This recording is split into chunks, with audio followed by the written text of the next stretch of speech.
பெரியவா சரணம். இன்னைக்கு ஏப்ரல் 13 பெரியவா இங்க இருக்கா. இன்னைக்கு தலைப்பு பரமசேமம். நாம் ஆரம்பிக்க வேண்டியது அம்பாளுடைய சரணார விந்த தியானம் தான். சரணார விந்தனா தாமரை பாதம் தியானம் தான். கொஞ்சம் கொஞ்சம் தியானம் செய்தாலே அதன் ருசி தெரியும். அம்பாளுடைய சரண கமலத்தை காட்டிலும் சாந்தி அளிக்கக்கூடியது வேறு எதுவும் இல்லை என்று புரிய ஆரம்பிக்கும்.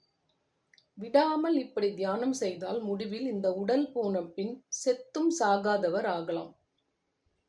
என்றும் நிலையாக இருக்கும் ஞானத்தில் இரண்டரை கலந்து அமிர்தம் ஆகலாம்.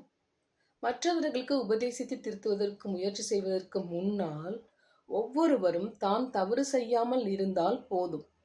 இதற்கு அவளுடைய சரண கமலம்தான் கதி. எளிதில் நம் குறையை போக்கிக் கொள்ள தியானம் என்ற சுவிட்சை நமக்குள்ளேயே வைத்திருக்கிறாள்.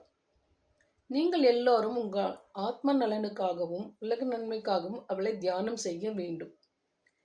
இதை எல்லோரும் விடாமல் செய்து கொண்டிருந்தாலே போதும், யாருக்கும் எந்த கஷ்டமும் வராது.